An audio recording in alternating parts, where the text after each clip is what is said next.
kau dalam hidupku. Mulia sekali kamu. Emang mulia, kamu juga mulia. Sosok ibu untuk Arman itu seperti apa? Satu cermin yang gue harus kayak begitu dia. Gitu. Atau mungkin ngambil dari skenario film yang religi. Udah lupa, udah lupa. Dengan sejuta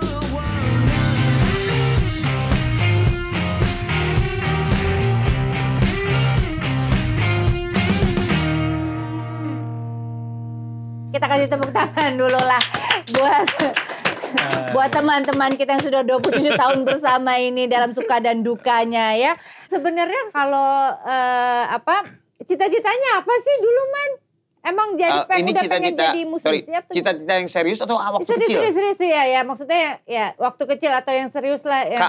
Dulu sih sebetulnya gue kan kuliah di UI gitu ya. Jadi gini, gue dari beda, mungkin gue paling beda dengan Bu Jana, Hendy, Thomas gitu ya. Kalau mereka tuh dari kecil tuh kan memang udah bermain musik, gitu. Ya anggap udah profesional mereka tuh gitu ya. Memang. Nah kalau gue tuh sampai SMA pun gue belum sadar bahwa gue harus menjadi seorang penyanyi profesional, belum. Oh oke. Asli gue belum. Jadi gue tuh masih standar cita-cita tuh pokoknya gue kuliah, entah itu ntar gue mau jadi sarjana apa atau insinyur atau apapun aja. Itu gitu, gue ikutin aja. Tapi pada saat gue pindah dari Jakarta ke UI, di situ gue dikasih kesempatan sama almarhum Ben Sleo. Baru di situ gue menyadari bahwa ternyata gue talentnya di sini. Walaupun waktu SMA itu gue banyak ke band, banyak vokal grup apa segala macam, tapi gue belum menyadari gitu. Kayak gitu. Jadi gue sebenarnya kalau ditanya cita-cita zaman dulu, ya kalau anak kecil mah pilot gue. Simple. Jadi simple gue tuh pilot karena pengen keliling dunia. Ih sama dong, gue juga pengen jadi pramugari. Sekarang bisa keliling juga kan dengan musik gitu kan. Indonesia udah pasti, luar negeri juga beberapa negara udah gara-gara gini. Iya, betul. Kalau yang lainnya emang udah pengen jadi musisi atau gimana? Jadi musisi sih emang. Ya, kalau mereka memang benar dari kecil udah main. Gue doang. Emang udah gitu. Jadi kalau dari kecil memang pelajaran nggak boleh ganggu musik. Pelajaran nggak boleh ganggu musik, siap.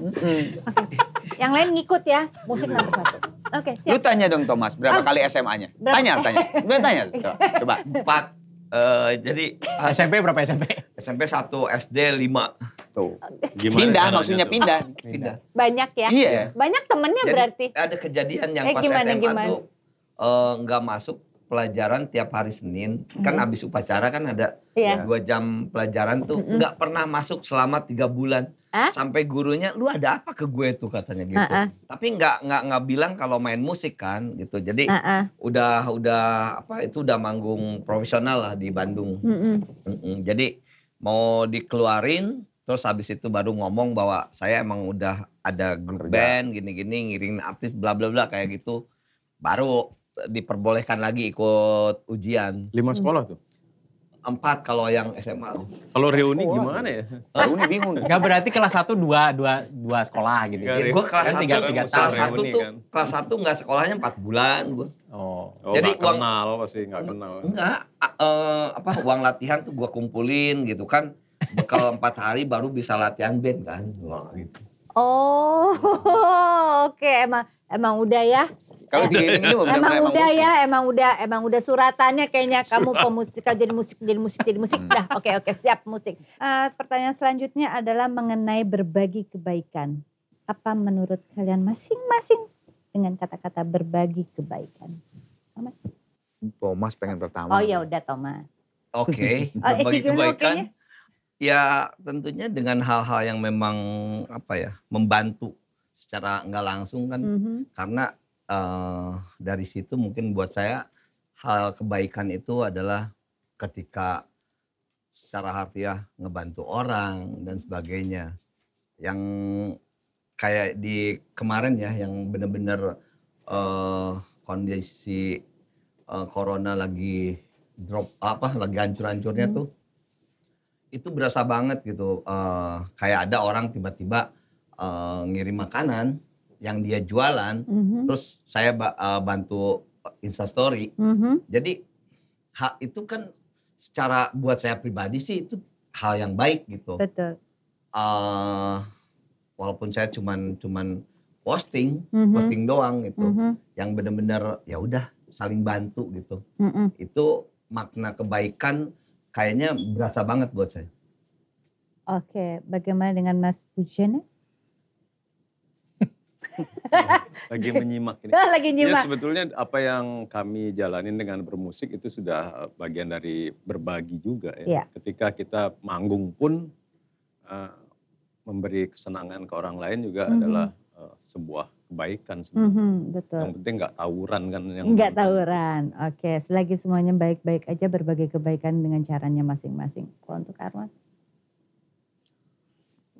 Luas ya berbagi kebaikannya. Tapi justru gue sih berpikir berbagi kebaikan tuh justru pengen yang simpel-simpel aja gitu. Simpel-simpel dan bisa gue lakukan kebadanin sama gue gitu. Kayak misalnya ada pas saat pandemi pertama merebak di seluruh dunia termasuk di Indonesia gitu.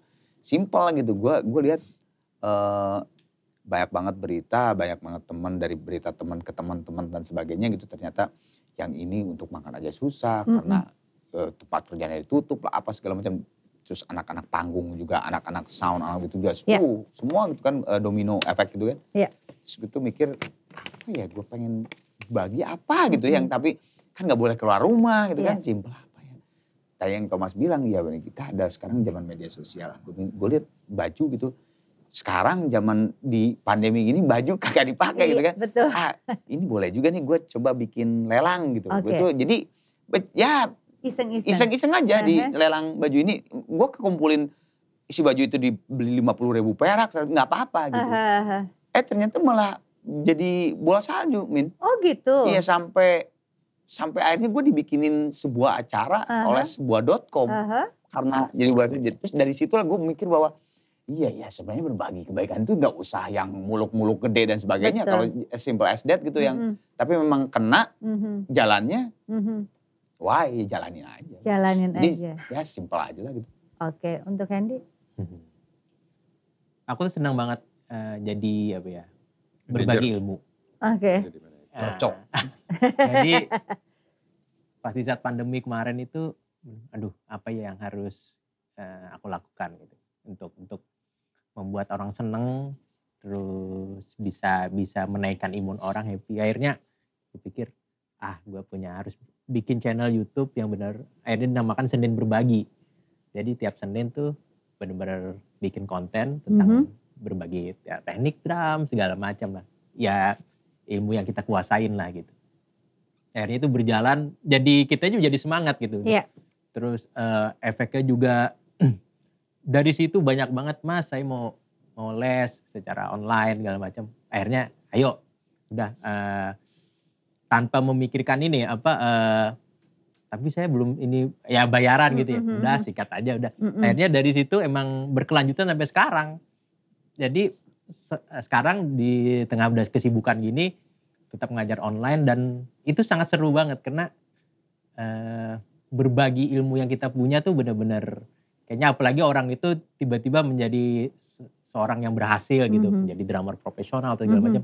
Itu ada rasa kebanggaan yang alhamdulillah gitu bisa memberikan sesuatu yang bermanfaat buat orang banyak gitu. Jadi ya itu harus terus dijalanin sih. Itu benar-benar pandemi itu merubah mindset kita untuk wah, kita harus benar-benar harus selalu memberikan sebuah hal yang positif buat yang lain gitu, biar yang lain juga akan menularkan kepositifannya ke lain juga kan, jadinya dengan positif terus pasti akan terjadi sebuah hal yang sangat bagus buat kita. Justru kalau gue rasa gitu ya, kita ya orang Indonesia, gue nggak tahu ya apakah di Filipina, di Singapura, Malaysia atau di orang negara lain seperti itu juga, tapi gue lihat gitu kayak kita yang kecil-kecil aja ya di musisi aja gitu ya. Pada saat ada seorang musisi yang sakit atau apa, kita tuh sebelum COVID pun cepet banget gitu. Pada saat ada banjir Manado, banjir Jakarta, apa segala macam. Kalau menurut gue ada sifat yang dari dulu tuh kita didengung-dengungkan dari zaman kita SD tuh gotong royong itu kayaknya menurut gue akhirnya masuk juga ke apa kultur kita di Indonesia jadi sebuah ritual gitu. Jadi kalau menurut gue tambah COVID ya tambah lah gitu, semakin bertambah gitu. Tapi kalau menurut gue Indonesia tuh kalau menurut gue itunya sih asik, gue bilang bener. Dan tidak mikir gitu. Mengingat satu sama lainnya. Gak mikir gitu, langsung aja gitu. Transfer gitu kayak gitu. Kalau transfer gitu ya. Kalau misalnya butuh beras, kirim beras gitu dan sebagainya kayak gitu. Betul. Memang kalau kita lihat namanya bencana bukan hanya COVID ya. Dari sebelum adanya COVID juga sudah ada bencana. Dan alhamdulillah kita mempunyai hati yang luas, hati yang besar untuk selalu berbagi. Jadi ada orang setuju dengan adanya berbagi kebaikan itu keluar lebih nyata lagi di saat COVID, ada juga yang tidak. Ternyata berbagi kebaikan itu bisa kita dapatkan kapan saja, di mana saja. Yang penting adalah berbagi kebaikan itu dengan keikhlasan, apapun bentuknya. Itu keluar dengan ikhlas, pastinya akan berjalan dengan lancar. Seperti itu. Sudah kayak ustazah. Enggak, bukan. Bukan, saya cuma yang gampang-gampang aja lah. Kalau saya mah yang gampang saya tarik garis merah, saya jadiin cantik. Udah begitu aja ya. Terus kalau untuk... Atau mungkin ngambil dari skenario-skenario film yang religi. Udah lupa. Udah lupa. Sama kayak tadi disuruh nyanyi lagu apa tadi? Sama, lupa juga. Ya, kalau untuk... Andi ketawa seneng banget sih dia. Pasti udah lama nih gak ketawa lepas. Oke, kalau untuk urusan masalah keluarga, sosok ibu untuk Arman tuh seperti apa? Kalau buat saya sosok ibu seorang ya pahlawan banget sih ya. Pahlawan banget gitu. Karena ibu saya bukan ibu rumah tangga. Tapi ibu yang bekerja. Jadi bapak bekerja, ibu juga bekerja gitu. Jadi gue dari dulu sudah melihat bahwa seorang ibu saya gitu, almarhumah ibu kandung saya itu pada saat pulang ke rumah dia menjadi seorang ibu, mengurus anak-anaknya, menjadi seorang istri dari seorang ayah, bapak saya gitu kan.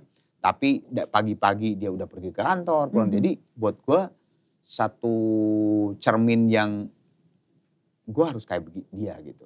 Pada saat pulang ke rumah bertanggung jawab sebagai kepala rumah tangga, tapi pada saat itu bersamaan juga di luar juga ya memang gue harus bertanggung jawab kepada lingkungannya gue itu kayak gitu. Pahlawan sih, pahlawan banget. Pahlawan untuk kita keluarga ya.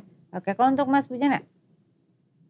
Ya sangat penting sih. Sangat penting. Ya karena ya kalau ngomong ibu saya ibu rumah tangga dan ibu zaman dulu ya yang anaknya 9 melahirkan hampir tiap tahun ya kayak kucing aja mungkin. Ya luar biasa. Ya sekarang sekarang anak misalnya 2 aja udah repot kan ya, atau 3, 4, Hendy 5 pasti 4 ya. 4 pasti repot. Dulu 9 orang gimana ya, nggak kebayang. Iya. Tanpa bantuan orang lain lagi ya mereka mengerjakan. Ibu memang selalu luar biasa untuk semua sosok yang ada di muka. Kalau untuk Mas gimana? Sedih gitu mukanya di pojokan. Lagi mikir jawabannya apa. Sedih mikirin jawaban. Sedih mikirin jawaban. Begini, mungkin hampir sama tuh. Maksudnya kondisinya sama kayak Bujana. Ibu saya adalah yang benar-benar seorang ibu, hanya ngurus rumah tangga, terus anaknya juga 9 juga gitu. Loh kok sama sih? Iya, cuman gua kucing kampung. Enggak tadi. Enggak, ya, seperti itu. Kangennya kayak gini nih. Apa ya, kalau bicara tentang kebaikannya, udah bukan melupakan, udah sangat-sangat tak terhitung gitu. Terlalu banyak gitu dari... Hampir dari bangun tidur sampai mau tidur yang saya ingat semuanya dia bisa memperhatikan hal-hal yang kecil, bukan hanya makan seperti itu. Dan kebetulan saya udah punya anak gitu, hal itu kan gue nggak bisa seperti dia gitu. Ngelon, ngurusin dan semuanya. Jadi lebih dari apa dong ya? Dia benar-benar seorang yang mengaktualisasikan bahwa ini titipan Tuhan gitu. Nah dia tanggung jawabnya udah hampir segitu. Jadi lahir batin gitu, bukan hanya nyiapin makan bla bla kayak gitu. Tapi doanya semuanya benar-benar nggak tulus banget, nggak ada pamrihnya apapun gitu. Jadi lebih banget gitu. Lebih banget. Udah banget deh pokoknya gitu. Oke, untuk Hendy. Aku sangat percaya ini restu ibu tuh pasti adalah buat jalan kita melangkah. Anda seperti truk ya, restu ibu ya. Restu belakang-belakang. Yo, iya. Backing gue gitu. Backing gue, restu ibu gitu kan. Restu Terus ibu. itunya saya foto talent. Gambar. Gak, tapi bener itu apa, sampai sekarang mau melakukan apapun pasti nelpon, kebetulan beda kota, Kalimantan kan.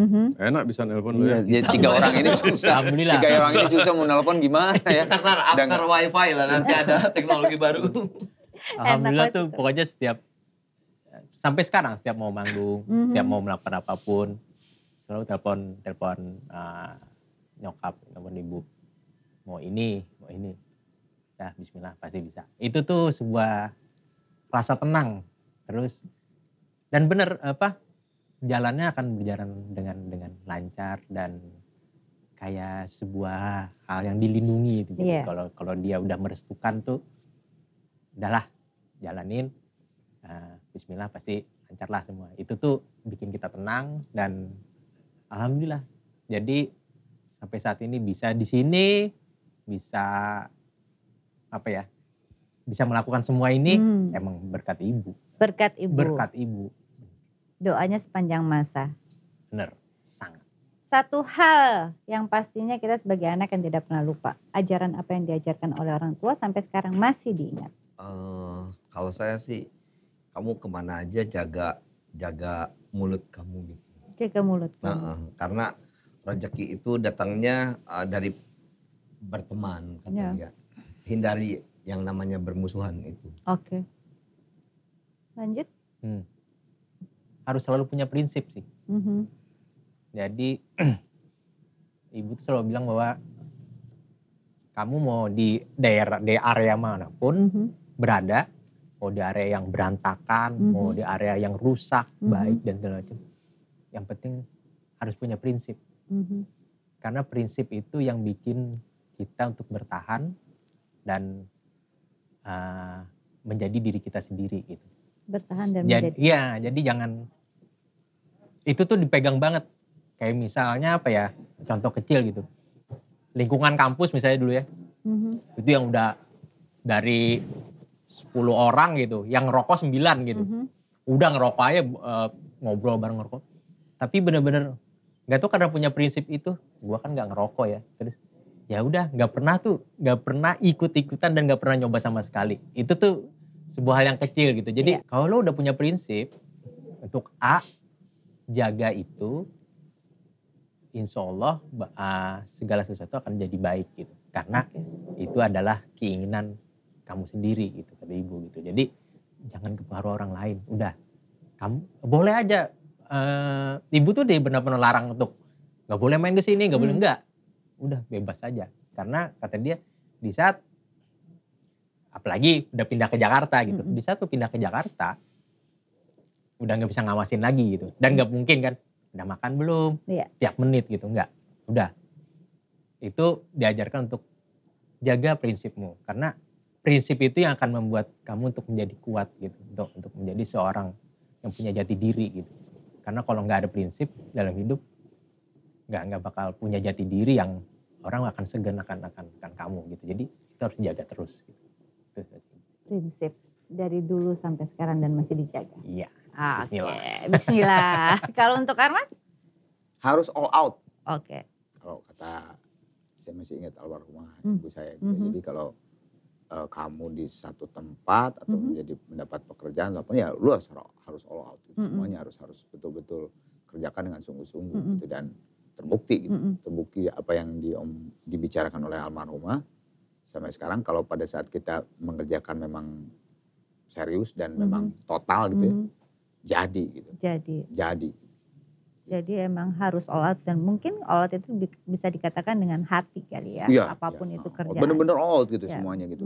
Jadi pada saat kita mengerjakan sesuatu atau di dalam keadaan sesuatu, kalau memang serius mengerjakannya ya akan bisa sukses dan sampai gitu ke garis finish itu sampai. Gitu. Oke. Siap. Kalau untuk Mas Bujana? Ya pulang ke rumah. Pulang ke rumah. Karena jangan pulang ke tempat lain. Jangan pulang ke tempat lain. Apapun bentuknya, pulang ke rumah. Ya. Boleh ke A, B, C dulu. Pulangnya ke rumah. Jangan lupa sama aja namanya. Ini kalau udah lagi serius pasti ada satu aja yang diletup. Tapi nggak apa-apa. Daripada terlalu serius ya. Oke, pertanyaan simpel dan lucu, mitos atau fakta? Arman Maulana kalau latihan sering main HP. Mitos atau fakta? Wah, ini ada 2 kali nih pertanyaan ini main HP. Iya. Fakta.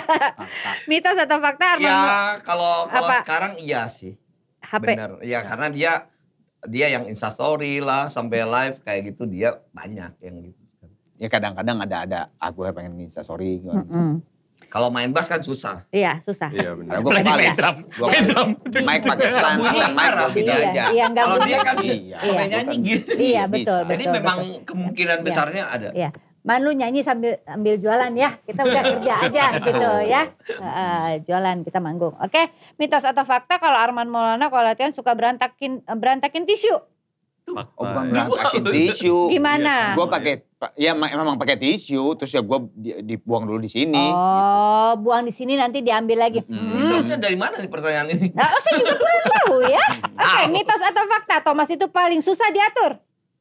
Wow, enggak sekarang. Paling baik gue. Baik sekarang. Buset, baik banget. Baik gue yang banget. ngatur.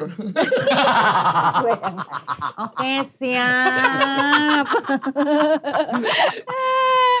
Mitos atau fakta kalau Hendy pertama kali masuk merasa tidak enakan atau tidak nyaman? Iya mungkin. Mungkin. Mungkin. Enggak karena itu apa? Menggantikan terus nggak pernah tahu alasannya apa karena bener sebelum Budi keluar itu tuh sering banget nonton Gigi. Jadi diundang manajer Gigi dulu Dani Pete gitu. Nonton Gigi kesini anak-anak manggung nih. Datang liatin. Itu ya tur konser akrab gitu. Tiba-tiba berapa bulan kemudian kok gue ada di sini ya. Jadi ada hal yang dan tidak mempertanyakan juga. Maksudnya si Budi kemana gitu. Itu tuh bener-bener udahlah. Tapi ya udah dijalanin aja gitu. Tapi emang ada fakta bahwa ada beberapa Gigi kita yang bener-bener gak mau salaman. Maksudnya itu, lu mah gantiin Budi, gue gak mau salaman. Gitu. Oh gitu. Awal-awalnya gitu. Dan ada beberapa musisi juga yang ada yang meragukan gitu. Kayaknya nggak bakal lama gitu, nggak bakal ini gitu. Tapi alhamdulillah. Gitu. Alhamdulillah 17 tahun. Oke, mitos atau fakta Gigi pernah mengajak fansnya untuk mengisi suara di salah satu lagu? Rekaman itu. Rekaman. Lagu mana? Album Kalau mana? kru pernah. Enggak ini. Mana? Itu kalau yang Bani Adam. Itu kan Itu nggak penyanyi bener. Oh nggak ada. Nggak ada. Kalau tadi sempat kita udah membicarakan masalah berbagi kebaikan. Alhamdulillah Gigi mempunyai rezeki lebih ya. Pastinya juga selalu mencoba membantu kebaikan sesama. Apapun bentuknya. Kecil besarnya itu pasti selalu mengingat lah seperti itu. Jadi mau tahu sebelum suksesnya seperti sekarang hingga 27 tahun. Zaman dulunya itu mau bikin sebuah karya itu usahanya seperti apa? Pernah ngutang gak sih? Pernah. Gitu? Lagu pertama ya. 3 lagu pertama. 3 lagu pertama. Ya. Karena emang kita gak ada uang gitu. Itu pun juga, zaman itu kan zaman pita ya. Zaman pita, kalau kita rekaman kan pakai pita 2 inch. Kalau sekarang kan data gitu ya. Iya. Itu kan pita aja kan mahal. Nah pita pun untungnya nih. Ronald punya gitu. Kalau misalnya Ronald punya pasti ngutang juga tuh. Tapi kalau studio ngutang. Studio ngutang. Jadi itu bayarnya gimana? Begitu manggung dapat langsung bayar atau gimana? Nggak, pas tanda tangan sama kontrak. union Kontrak. itu. Pas label, tanda tangan ya udah kokiat. Bayarin. Gitu. Oke. Ngutang. Yang penting berani dulu lah ya. Maju dulu gitu. Pecah telur. Jadi dulu nanti belakangannya baru kita pikirkan belakangan. Betul. Oh oke. Pertanyaan terakhir. Satu kata atau apa ya, kalau saya sebutkan satu nama, apa yang terpikir sama kalian berempat dengan nama Arya Baron? Arya Baron? Yep. Oh, berempat nih? Atau satu-satu? Satu-satu dong. Oh satu-satu. Teman. Sok silakan. Sok atau Teman. Abah. Abah.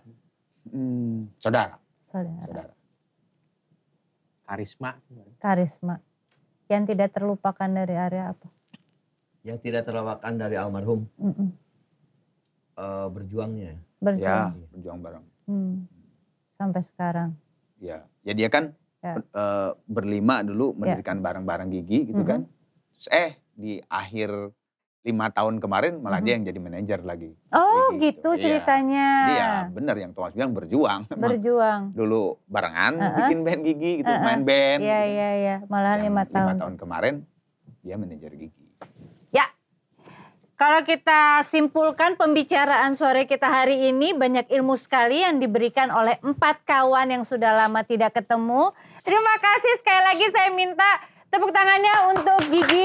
Semoga tidak hanya 27 tapi bisa ada tahun-tahun lainnya. Amin. Semoga sehat. Amin. Semoga apa yang diperjuangkan 27 tahun ini membuat karya-karya yang sukses dan terus sukses. Dan semoga Gigi tidak hanya stop di sini, terus berlanjut sampai panjang nanti dan selalu penuh dengan berkah dan kesehatan. Sehat-sehat semuanya. Sama. Selamat sore. Terima kasih Bu Cut. Terima kasih juga Kak Sarwa semuanya.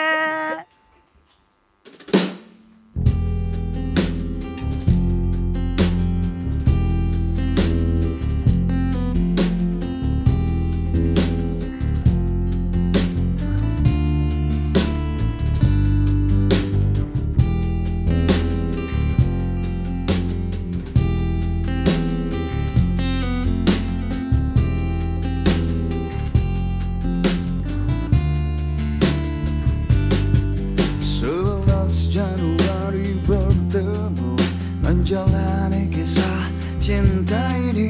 Naluri berkata engkaulah milikku, bahagia selalu dimiliki. Bertahun menjalani bersamamu, ku nyatakan bahwa engkaulah jiwaku. Akulah menjagamu, akulah pelindungmu, akulah pendampingmu di setiap langkah-langkahmu. Pernah ku menyakiti hatimu, pernah kau melupakan janji ini. Semua karena kita ini manusia. Akulah menjagamu, akulah pelindungmu, akulah pendampingmu di setiap langkah-langkahmu. Kau bawa diriku ke dalam hidupmu, kau basuh diriku dengan rasa sayang. Senyummu juga sedihmu adalah hidupku. Kau sentuh cintaku